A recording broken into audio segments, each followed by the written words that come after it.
बुजुर्ग फरमाते कि मैं एक मस्जिद में दाखिल हुआ। मैंने देखा कि वहाँ पर एक बहुत मालदार, बहुत बड़ा ताजिर बैठा हुआ है और उसी के साइड से, उसी के पड़ोस एक नूरानी चेहरे वाला, बहुत ही हसीन और जमील अल्लाह का नेक बंदा बैठा हुआ है और वो नमाज अदा कर रहा है। नमाज अदा करने के बाद उसने अल्लाह की बारगाह में हाथ उठा दिए, मौला आज मैं भुना हुआ गोश्त खाना चाहता हूँ। मेरी तलब, मेरी इच्छा, मेरी तमन्ना ये है कि मुझे भुना हुआ गोश्त मिल जाए। उसने ये अभी आरज़ू की थी, अल्लाह रब्बुल इज़्ज़त की बारगाह में हाथ उठा के दुआ की थी। ये ताजिर जो था, जो मालदार शख्स था, हंसने लगा। बुजुर्ग फरमाते और मुझसे कहने लगा कि देखो, मुझसे कह रहा है, अगर ये मुझसे कह देता तो मैं इसे खिला देता, लेकिन इसने मुझसे नहीं कहा है, आपस में ही बड़बड़ा रहा है कि मुझे भुना हुआ गोश्त खाना है, लेकिन अब मैं हरगिज़ इसको गोश्त नहीं दूंगा। अब मैं हरगिज़ इसकी इच्छा, इसकी तमन्ना पूरी नहीं करूंगा। वो मालदार, वो मुतकब्बिर इंसान, वो घमंडी इंसान अपने में सोच सोच के हंस रहा था कि देखो मुझसे नहीं कह रहा है और बस हाथ उठा के अपने ही में बड़बड़ा रहा है। ये मुझे सुना रहा है कि ये खिला दे, इतना कहना था। और वो ताजिर भी वहीं बैठा रहा और वो इंसान भी वहीं बैठा रहा। और ये बुज़ुर्ग फरमाते हैं कि मैं उसे देखता रहा। थोड़ी देर के बाद उसकी आंख लग गई। नमाज अदा करने के बाद वो वहीं सो गया, उसकी आंख लग गई। थोड़ी देर के बाद क्या देखा है, मस्जिद का दरवाज़ा खुला। देखा कि एक नौजवान आया, उसके हाथ में एक थाल है, एक तबक है और उसमें कपड़ा ढका हुआ है। वो इंसान आया और आने के बाद उसी इंसान के पास, उसी नूरानी चेहरे वाले के पास चला गया। उसने जो तबक था, तबक से पर्दा हटाया, कपड़ा हटाया, तो कसम खुदा की जो उसने अभी दुआ में कहा था कि मौला मुझे भुना हुआ गोश्त आज खाने की इच्छा हो रही है, आज खाने की तमन्ना हो रही है, इतना कहा कि वो इंसान भुना हुआ गोश्त लेके आया। अभी ये बुजुर्ग फरमाते मैं भी नहीं जानता वो कौन शख्स था।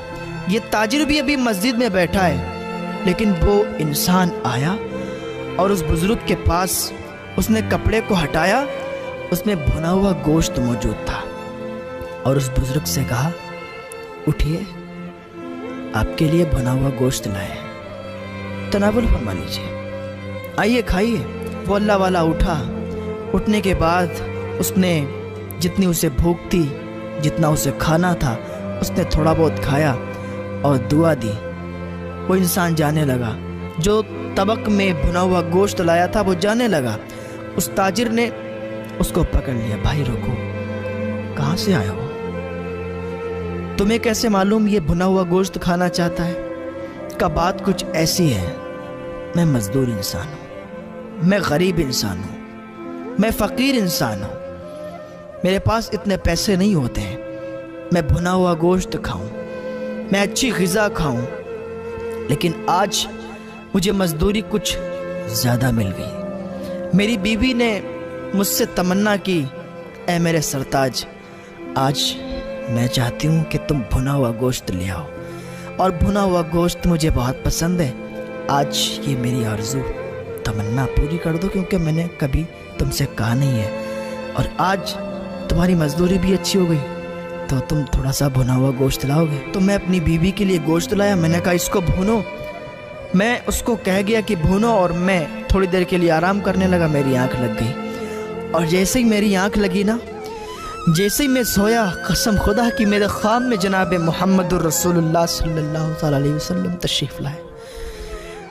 फरमाया, ऐ इंसान, आज तेरी बीवी ने जो इच्छा की है, तेरी बीवी ने जो तमन्ना की भुने गोश्त की, एक और इंसान है, वो अल्लाह का वली तेरे ही महल्ले की मस्जिद में बैठा हुआ है, उसकी भी यही इच्छा है कि वो भुना हुआ गोश्त खाए। तो जा, आज सबसे पहले तो उसके पास ये भुना हुआ गोश्त ले जा। वो ज़्यादा नहीं खाएगा, थोड़ा सा खाएगा, बस थोड़ा सा खाएगा, लेकिन उसके बदले में तुझसे वादा करता हूँ कि कल मैं तुझे जन्नत अपने साथ ले जाऊँगा। جب اتنا میرے آقا صلی اللہ تعالیٰ علیہ وسلم نے فرمایا تو میں خوشی خوشی اٹھا اور بیوی کو یہ بات بتائی تو بیوی بڑا خوش ہو گئی کہ جاؤ پہلے اللہ کے ولی کے پاس جاؤ اور یہ بھنا ہوا گوشت ان کو پیش کرنا، وہ کھا لیں، اس کے بعد لے آنا، اس کھانے میں برکت بھی اور بڑھ جائے گی اور پھر جنت کی بشارت مل گئی ہے، مجھے اس سے بڑھ کے اور کیا چاہیے۔ وہ انسان جب اتنا بتاتا ہے تو اس تاجر کو بڑا افسوس ہوتا ہے کہ میں نے اس سے غلط کہہ دیا، میں اپنے گھمنڈ میں تھا، اپنے تکبر میں تھا، اسے شرمندگی ہوئی۔ اور پھر وہ اس انسان سے کہنے لگا کہ بھائی تمہارا خرچ کتنا آیا، تم نے جو گوشت تیار کیا اس میں کتنا خرچ آیا؟ اس نے کہا 2 دینار۔ کہا 2 دینار مجھ سے لے لو۔ اس نے کہا نہیں لیتا۔ کہا 4 لے لو۔ کہا نہیں لیتا۔ کہا 10 لے لو۔ کہا نہیں لیتا۔ کہا یار 100 لے لو۔ کہا نہیں لیتا۔ کہا یار 1000 لے لو۔ نہیں لیتا۔ یار ساری دولت لے لو۔ نہیں لیتا۔ اس لیے کیونکہ وعدہ حضور صلی اللہ تعالیٰ علیہ وسلم سے ہوا ہے، کیونکہ کسی عام انسان سے میں نے بشارت نہیں سنی ہے، بشارت سنی ہے تو مدینے کے تاجدار سے سنی ہے۔ تم محروم رہ گئے، اگر تمہیں یہ سب حاصل کرنا تھا تو تم پہلے بھی کر سکتے تھے، لیکن نہیں، تم اپنی گھمنڈ میں رہے، تم اپنی انا میں رہے اور تم نے اپنا بہت بڑا نقصان کر لیا۔ وہ انسان اتنا کہہ کے اور چلا گیا۔ پھر آرام سے بیٹھ کے ان میاں بیوی نے دونوں نے وہ گوشت بنا ہوا کھایا۔ یہ تاجر کو بڑا افسوس ہوا، یار اچھی خاصی ہاتھ سے جنت نکل گئی۔ تاجر سوچنے لگا کہ اب کسی کو حقارت کی نظر سے نہیں دیکھوں گا، اب میں تکبر نہیں کروں گا، آج سے میں توبہ کرتا ہوں اللہ رب العزت کی بارگاہ میں۔ اللہ بڑا کریم ہے، رحیم ہے، یا اللہ تو مجھے معاف فرما، آج کے بعد کبھی تکبر نہیں کروں گا، کسی کو حقارت کی نظر سے نہیں دیکھوں